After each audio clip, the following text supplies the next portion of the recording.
乡亲大家平安，今仔日是新历的3月初4，旧历的2月11，礼拜三。武汉肺炎来爆发着病院群聚的感染，目前有7个人是伫个病院来患着武汉肺炎。昨新增加的第42例是一个陪病的家属，伊甲第34例疑似来引发着病院群聚感染的迄个50多岁太太，曾经伫个病院住院的时阵，住伫同一层楼，但是无共病房。因2个人拢是已经确诊的2位护理师负责的范围。疫情指挥中心当咧追查感染源，目前嘛无排除是社区感染。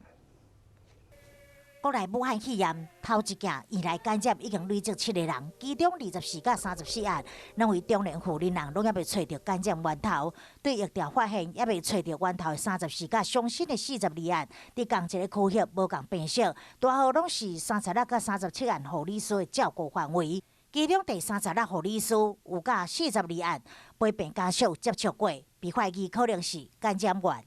每一次的接触就一次是一次机会。那接触的越多是机会越多，可是也不保证说接触次数少就不会得，说不定他跟那个护士跟那个照护者呢，刚好那一次有肢体上的碰触，或者他们有共同接触到某一个东西。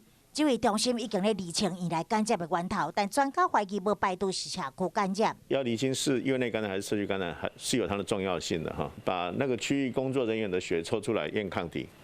如果其中有人有抗体的话，就代表他在这个区域也被感染到了，那甚至他可能是感染源。专家讲，若是抽血结果有人有抗体，就有非常悬的机会是院内感染，可能会找到感染源。另外，还可会使透过体检摕到病人病毒的血栓。若是病毒株相像，就表示感染源可能相像。专家嘛提醒，有糖尿病、腰子或者是肝衰竭，这影响免疫系统慢性病患者是同情的高危险群，无代志上好，唔通去病院，避免感染风险。